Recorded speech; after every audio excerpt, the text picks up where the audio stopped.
what advice can you give to somebody who is starting out and is raising private money? How can they get themselves out there to have people trust them with the money that they have? Yeah. So I actually don't advocate that new people try to raise capital. I'm just not really a fan of that because my whole method was that I saved enough money for me to do deals on my own. So then I had the skills to acquire property, and then I was able to save enough money to start doing my own to prove that not only could I do it, but then I could do it with my own money. And then if my own money's at risk, then it's like, okay, then I'm okay with that. So actually I advocate more of like, go at least understand what you're doing first. And unless maybe, I guess the only exception I can think about is like if you already have a lot of like real estate experience, or you've already maybe got, already some deals that you own, like buying rentals on your own. Like, so if you have 2-3 rentals on your own, and they have their cash flowing or they're doing well, then that's already a track record. So I guess what I'm trying to say is like I don't advocate a brand new investor go do it without having some form of track record. That could be in business, that could be in real estate, but some reason like, hey, you've already performed, you've already like made a lot of money, or you've already made good decisions with your investments, and now you can go out there and ask other people to leverage, what you've already kind of done, because that's essentially what you're doing. You're saying, hey, I've already done this. I'm going to keep doing this. Do you want to win with me? Yeah, and I think lenders too, you got to have skin in the game. So unless you have money in it, they're not going to want to lend with you. The credibility, the money that you have. So yeah, exactly. Yeah. But yeah, the private lender relationships, and sometimes some newer investors will actually like ask me like, hey, do you have a private lender that can help me fund this deal? And I'm like, dude, like this is relationships that I built over like years, and then you think I'm just gonna refer that person over to you so then they could maybe do your deal? They're betting on me, so why would they give you money? Like it doesn't really work that way. But it's a bit of a rookie question because like no advanced person has ever asked me to like use one of my private lenders. It's always been like a brand new person. I think that's what it is too. I think starting out, you know you need the money, and so that's like your focus. Go get the money, but in the end, they always tell you go find a deal first, because if you find a deal, then the money will follow. Yeah. It's actually much easier, or not as difficult, to go find a great real estate investment deal than to go find a bunch of cash that someone's just gonna let you borrow cash, because then you can go mess that up too.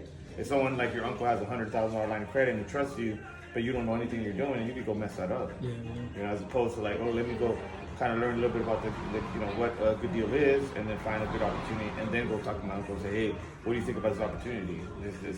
I've been working on this for like a couple months, and this is the first best one I have.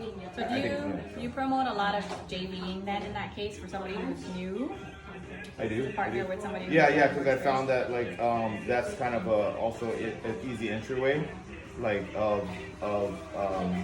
because I remember the first deal that I did that I thought was going to be my own deal, but then I ended up having a JV because the hard money lender wouldn't give me the loan because I hadn't done any of the deals on like on the mind. I'm like, yeah, so I was quote unquote new, even though I had already done like a lot of deals.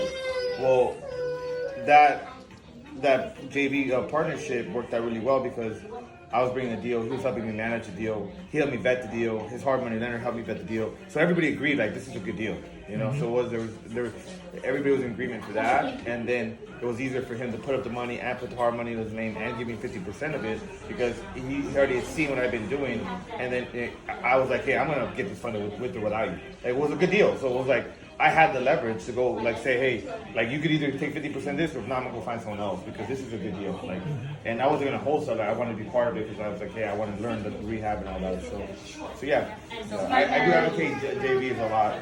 Partner with somebody who's much more experienced. Get your skin in the game, learn, and then. And it's also deal by deal basis. So like you could partner on your first deal, and then how you learn, you make some money, and then you go do a bunch of deals on your own, and then another opportunity comes up that you just feel like it's better for you to just joint venture on. So I recently joint ventured on a deal that like I wasn't planning to, but I had some issues raising capital with it. It was a simple deal, but just with the market the way it is, and like it's easier to get capital from someone that's already lent you capital than like brand new capital, especially when the market's kind of shifty, right? Where people are like, oh, it's better for me to sit on cash.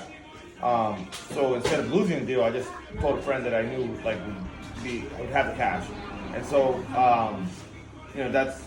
I think it's just a tool in the toolbox, kind of like subject to. So I'm also more of a fan of looking at these strategies more of like exit strategies. Like, okay, so if the deal works out as a subject to, great. You know, if it works out as it could be a subject to JV deal, but then you get all complicated. What I'm trying to explain is just like use just tools, like understand them and how they apply, and that way you can do more deals because you're like, okay, this scenario comes up, I can do this scenario comes, Yeah, I can I'm do trying that. to get into the Yeah. creative finance thing and school, so there's so many ways that you can do it. So. I think it's a little bit. I've noticed it's one thing that's harder on the expensive markets though, is that you're asking people to borrow to take over a pretty large loan amount. So I found that to be in Southern California kind of like harder because there's just like the $500,000, $600,000 loan amount, and so I believe that it's harder to do that than ask someone to let me take over like that $100,000 loan or $200,000.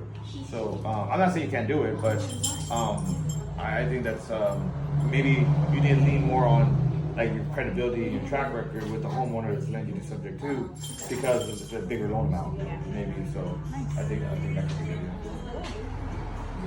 That's awesome. Yeah, I started to get I into can't it. believe it. No, I feel bad because like